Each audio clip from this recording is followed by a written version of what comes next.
Mr. Vinod Aggarwal, the CEO at VE Commercial Vehicles Limited, which is the joint venture between the Volvo Group and Eicher Motors, joins in right now to talk about the synergies of this particular induction that Volvo is doing with bringing in Eicher into its global portfolio. So thanks very much for joining in. What's your sense, after this induction of Eicher in the global portfolio, what does this bring about in terms of synergies from this deal? No, definitely now we are into the 5th year of our joint venture, and we have made tremendous progress in first 5 years. And right now, of course, if you look at the our position in the country, we are doing much better than the industry. If you look at the industry figures, the industry has dropped in the Q1 by 30%, and our drop has only been 11%. So this is the result of various synergies which we have with Volvo Group. Where of course in the processes or in the products or in the various other areas where we are doing. So we are doing much better than the industry. So that's number one benefit of this joint venture, that we are continuing to improve our market shares in India. We are continuing to do better than the industry, relatively better than the industry. And of course going forward there will be more opportunities in the other markets, developing countries, where of course we can develop country specific products, and then we can get into those countries with the help of Volvo. What's the additional leverage that you see with your products being retailed under Volvo dealerships, particularly if you're taking a look from a perspective of regions like West Asia, Southeast Asia, South America, these regions in particular, and how more incrementally beneficial is it? No, right now, we are exporting to India-like markets like South Asia. For example, we are exporting to Bangladesh, we are exporting to Sri Lanka, we are exporting to Nepal. But going forward, as we had been saying that we are going to come out with a new line of products from this year end, and those products first will be introduced in India. Then of course the same products are also being further adopted for other specific countries. For example, for Southeast Asia or for other countries. So over the next 2 to 3 years, we will be exporting these products to the other countries like Southeast Asia or African countries or Middle East, where of course then we can leverage the Volvo network. Okay, so this will be a progressive move for you. I mean, over a long period of time, you see the benefits coming in. Because that's a you can say medium to long term potential that is available, having leveraged all our synergies now in India. Now of course going forward in future we will be leveraging these synergies more and more in the overseas market as well. Okay, got it. Could you talk a little bit more about the expansion plans of this joint venture in terms of capacity additions that you intend to do, since you're saying that this is obviously going to be a broader network now, looking at different countries. So in terms of leveraging from capacity additions on the same with demand picking up?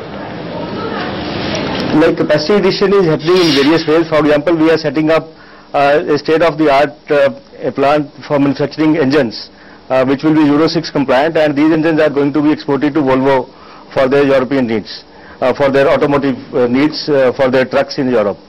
Now these same engines are being adopted for our own needs, for our trucks. Now this is an expansion. Then of course going forward, as the industry grows here in the country, then of course we are ready to expand further our capacity in Pithampur plant. Right now our capacity in Pithampur plant is around 5,000 per month, which of course we can scale up to 8,000 per month going forward in next 3 years, if the industry grows in the medium to long term. Okay, got that. In terms of percentage of your exports in terms of sales, how much of a contribution are you expecting from the emerging markets in terms of the next fiscal to come? What kind of an incremental performance are you seeing in terms of growth in the export market? Now currently our exports are around 4 to 5% of our total turnover. Going forward, as we grow, as we leverage more and more the network of Volvo in the other countries, then of course we can, this export turnover as percentage to our total turnover can go up to 10 to 12% or 15%. Okay, got that. Sir, about the commercial vehicle segment right now, what's it looking like in terms of the on-ground situation? What's the demand pickup looking like? Are you seeing demand building up, and do you see pressure points sort of softening off going forward? Because the auto industry as a whole has been going through tough times. Basically, the commercial vehicle industry directly reflects the sentiments in the economy. And right now, you know, the sentiments are not very positive. And economic growth is down. Like last quarter, the economic growth was only 4.5%. And going forward, also in the immediate short term, the sentiments are continuing to be negative, which are basically due to lack of investments in infrastructure, continuing problem in the mining industry. So I think these are the things which are continuing to keep the industry suppressed. And as a result, industry continuing to drop month on month, quarter on quarter, and the drop, as I mentioned, this quarter, Jan to March, the drop has been 30% in 5-ton and above commercial vehicle industry.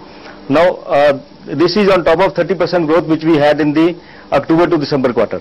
So, quarter on quarter, the drop is continuing to be very high. And going forward, of course, we are expecting that there should be some improvement in infrastructure investments and improvements in the mining sector and other economic growth. And if the economy revives, say the growth comes back to 6.5% or 7%, then of course we can expect the CV industry also to grow. And however, in next I think 3 to 6 months, I don't see much revival happening. All right, so the next 2 quarters are still going to remain challenging according to you, particularly for the MHCV segment and even the LCV segment. Yeah. LCV is the worst affected. If you look at the heavy-duty trucks are down 38% in Q1. Okay, got that, sir. Thanks very much for joining in with this particular joint venture and what it brings on the table, Mr. Aggarwal. Appreciate the time. That's the management at VE Commercial Vehicles, which is the joint venture between Volvo Group and Eicher Motors. OBC, that's Oriental Bank.